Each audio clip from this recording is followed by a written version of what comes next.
Salut à tous et bienvenue sur AliExpress, votre testeur de produits d'origine chinoise pour le test du Xiaomi Redmi Note 7 dans sa version globale. Ça y est, la 7e génération de la gamme Redmi de Xiaomi est enfin là. Je suis très heureux de pouvoir la tester, surtout dans sa version globale, donc adaptée à la France, adaptée au réseau français. On fera un test bien sûr de 4G.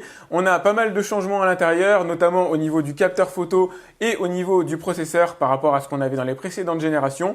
On a aussi certains niveaux de stagnation. On verra, je vais essayer de vous dégrossir le tableau au maximum et de vous le montrer de fond en comble, de tester toutes les fonctionnalités pour vous permettre de faire le bon choix à la fin.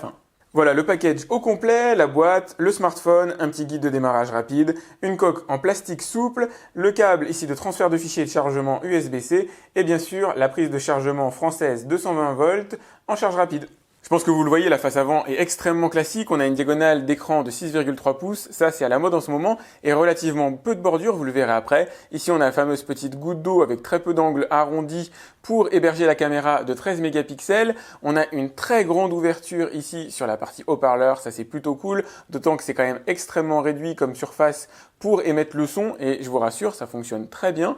Hop, on a un portable qui fait 186 grammes et qui a un petit côté briquette, je trouve, dans la main, dans la mesure où les angles n'ont pas été arrondis, notamment ici sur les coins, contrairement à ce qui avait été fait sur la précédente génération, Xiaomi Redmi Note 6 Pro que j'ai dans la main. Donc ça fait un petit peu plus brique. On a gardé quand même une épaisseur assez contenue de 8,1 mm. Ça va, j'aime bien.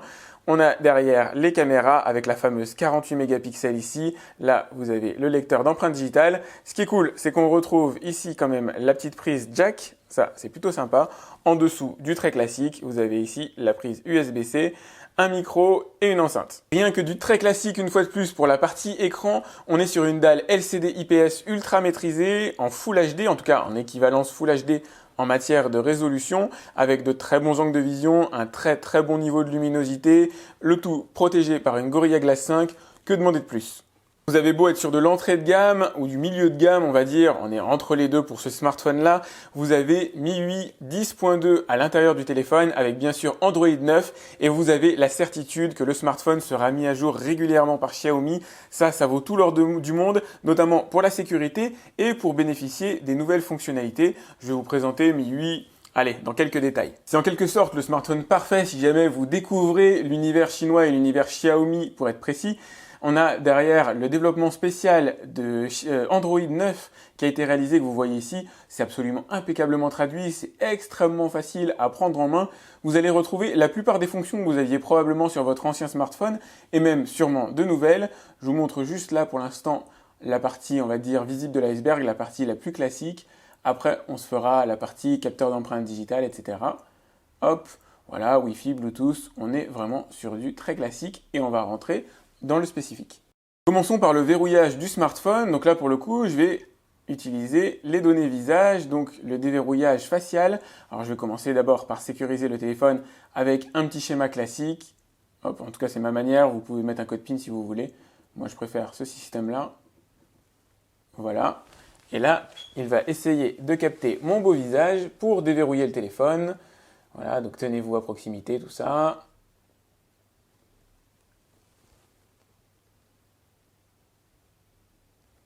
Terminé. Et maintenant, si je vais dessus, je l'éteins, je le rallume.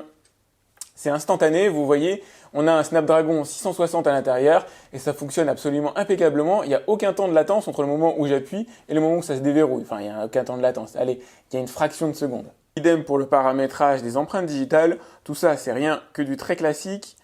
Je remets mon schéma. Hop.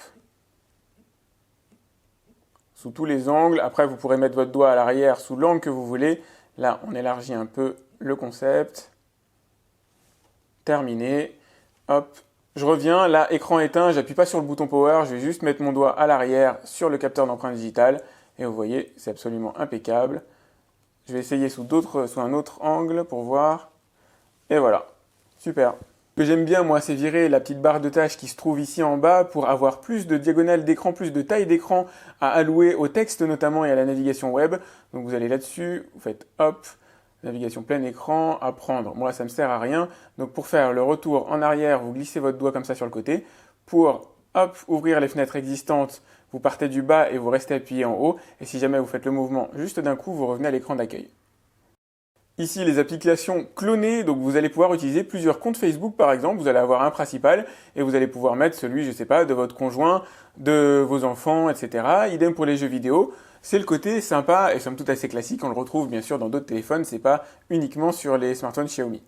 Ce que j'aime avec Xiaomi, c'est qu'ils ne pourrissent pas leur système d'exploitation avec des applications inutiles et surtout des applications vraiment dédiées à l'écosystème Mi. Il y en a, voilà, il y a Mi Vidéo ici, mais vous n'allez pas en retrouver des milliers et ils n'essayent pas de vous vendre absolument des trucs. Il n'y a pas de publicité, il n'y a rien qui va venir gêner votre navigation au quotidien. La seule chose que vous avez qui est inhérent à Mi 8, c'est ça. C'est des fonctions assez basiques finalement qui peuvent être utiles à tout le monde. Vous allez retrouver bien sûr la suite Google qui est installée de base. Je vous rassure, c'est des téléphones ultra normaux. Encore une fois, je vous dis ça uniquement si vous ne connaissez pas les smartphones Xiaomi. Là, on va étudier la partie photo. Je vais vous montrer les résultats pris avec le capteur de 48 mégapixels, avec le capteur à selfie, etc. Donc vous avez une interface, encore une fois, extrêmement classique. On va commencer à aller par la gauche. Vidéo courte, j'ai jamais trop compris à quoi ça servait. Là, c'est l'interface vidéo classique avec ici les paramétrages dédiés. Donc vous allez là dans paramètres et vous allez par exemple pouvoir régler la qualité de la vidéo, etc. Vous avez vraiment du basique. Hop, voilà. Je vous laisse mettre pause si jamais vous voulez voir des paramétrages plus en détail. Ici, vous avez l'accéléré ou le ralenti pour le coup. Là, le mode photo avec l'intelligence artificielle qui est déjà implémentée à l'intérieur du smartphone et notamment de Mi 8. Activez la HDR. Idem ici, vous avez différents paramétrages, différentes possibilités avec le capteur photo. Portrait pour réaliser des flous de profondeur. Tout ça, je vais vous montrer, je vais vous faire des exemples dans la vidéo. Bon, nuit, alors ça va ouvrir le capteur plus longtemps, donc il faudra être bien stable. Effectivement, ça captera plus de lumière. Le mode carré, ça je sais pas trop à quoi ça sert, ça fait des photos carrées, c'est fantastique. Le mode panorama porte très bien son nom et le mode pro pour régler par exemple l'ISO, etc. C'est un peu le moment de vérité. Est-ce que les 48 mégapixels monstrueux qu'on a dans ce smartphone, qui est entrée milieu de gamme, sont aussi exceptionnels que ce que moi j'avais envie d'avoir?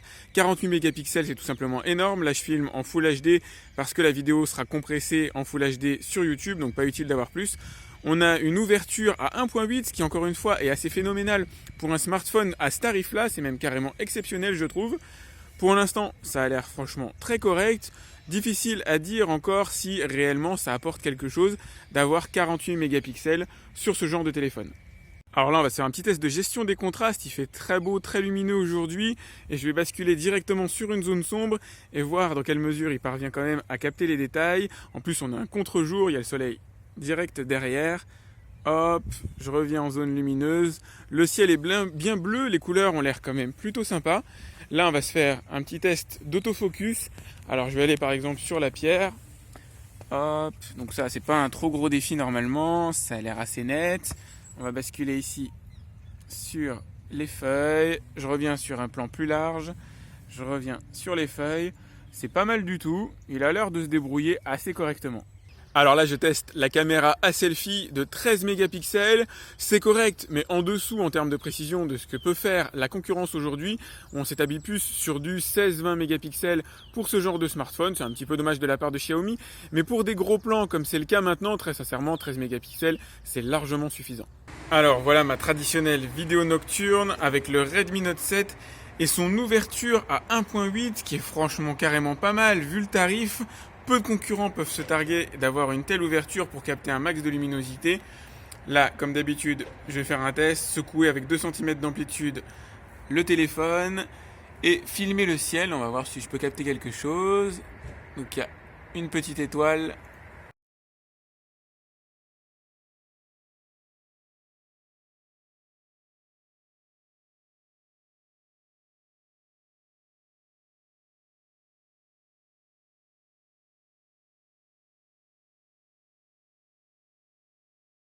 Alors sur le sujet clé de l'autonomie, on va commencer par le chargeur. Donc on a la Quick Charge 4 à l'intérieur. Le smartphone se recharge en 2h10, ce qui est quand même assez raisonnable.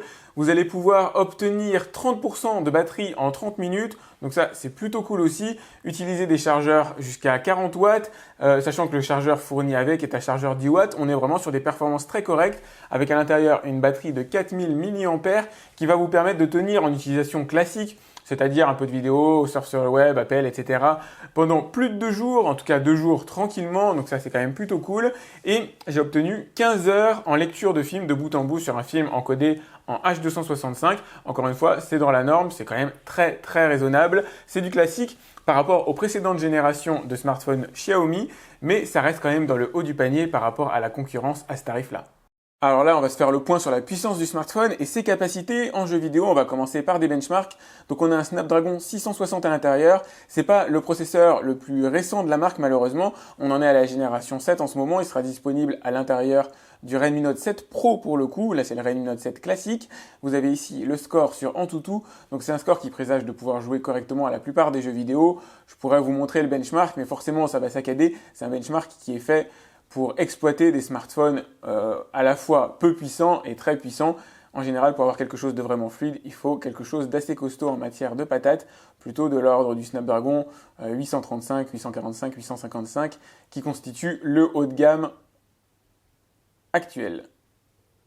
J'aime bien pour les plus geeks d'entre vous mettre une suite de résultats pris sur les benchmarks principaux. Donc là, bien sûr, vous avez Antutu, on l'a vu juste avant. Ici, vous avez les scores sur 3D Mark.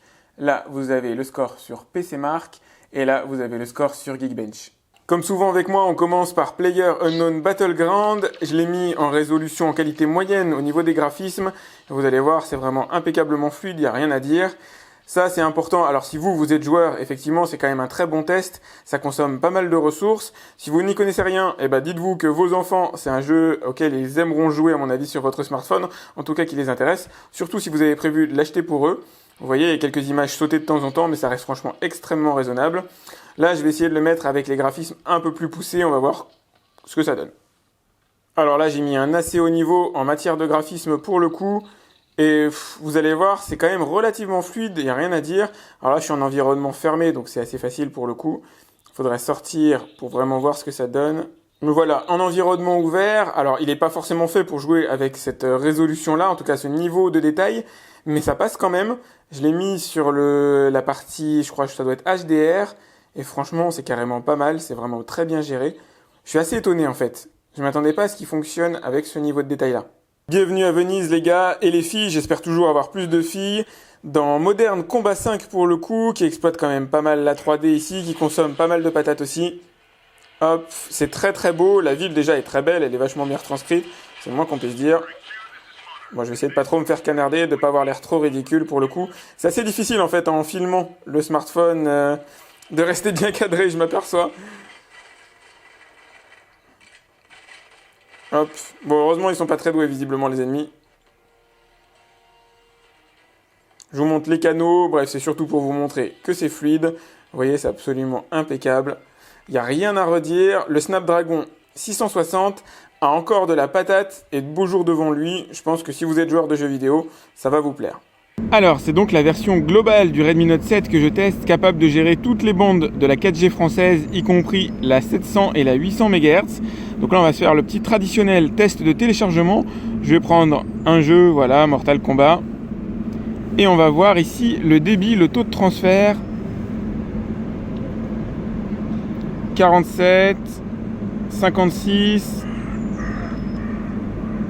Allez, on est sur du 8 mégasecondes à peu près, quelque chose comme ça. C'est pas mal du tout. En tout cas, personnellement, je valide. Aucun problème sur la 4G française.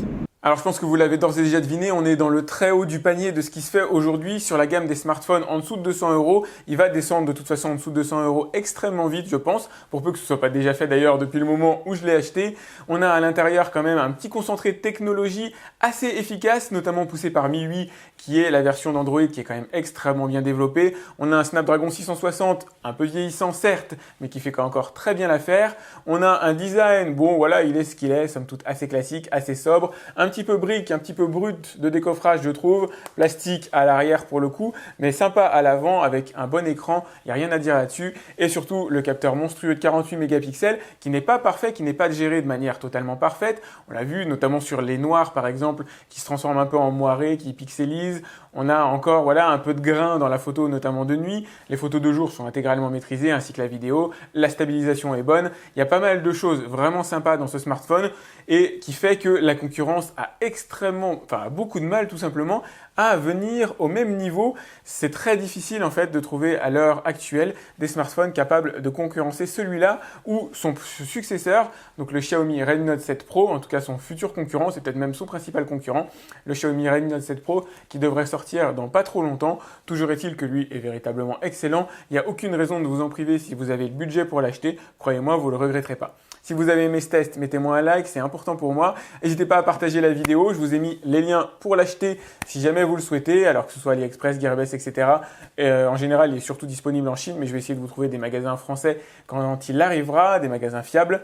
N'hésitez pas aussi à vous abonner si ce n'est pas déjà fait. Et moi, je vous dis à très vite pour un autre test de produits d'origine chinoise sur AliExpress. Salut!